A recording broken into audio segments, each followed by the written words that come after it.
Hi, I'm Dr. Stu Hoffman, President of ChiroSecure, and back again with another risk management tip for you. Let me ask you a question.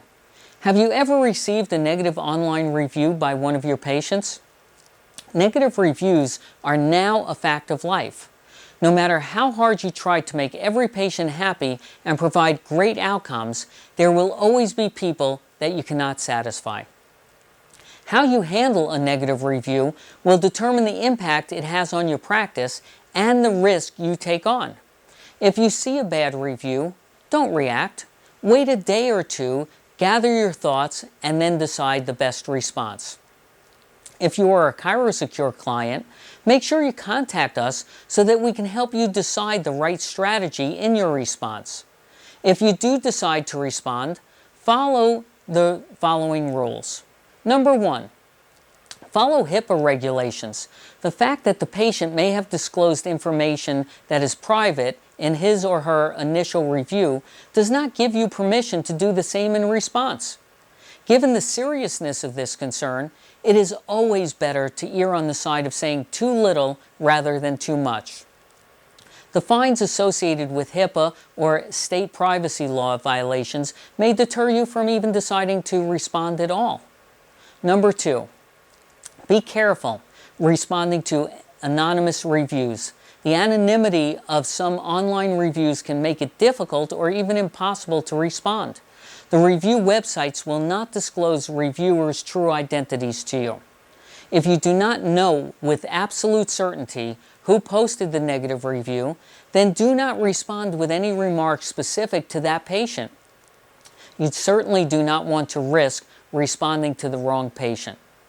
Number 3, keep the response short and polite and avoid responding emotionally. There's no reason to post a lengthy response. It will only look defensive to other readers. Make it a policy to wait a day or two to respond rather than having an immediate reaction to that review.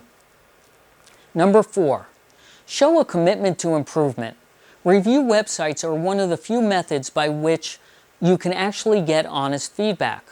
Your response to a negative review will be most effective if they demonstrate that you want to improve your practice in response to fair criticism. Number 5, invite the patient to contact you offline. In your response, you can invite the patient to call you to discuss the problem and devise a solution together. It demonstrates to anyone who reads the negative review that you are willing to formulate a reasonable solution to that patient's concerns. Number 6, do not defame anyone in your response. You never know how far an exchange will go, and if it escalates, you could find yourself in a suit for defaming that patient online. If you do choose to post a reply, keep the risk in mind. And number 7, weigh the value of an apology. There are times when a simple apology works well. For example, if the patient complains that your office is always running 15 minutes behind schedule, you could apologize and explain that because you try not to rush patients during your examinations, sometimes patients do have wait times.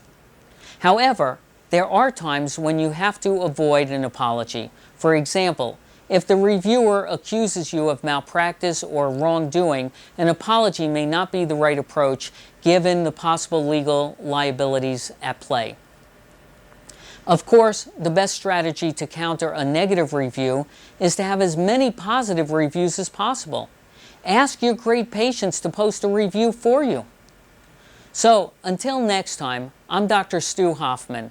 Like us on Facebook, and I'll look forward to bringing you another ChiroSecure risk management tip. Thank you.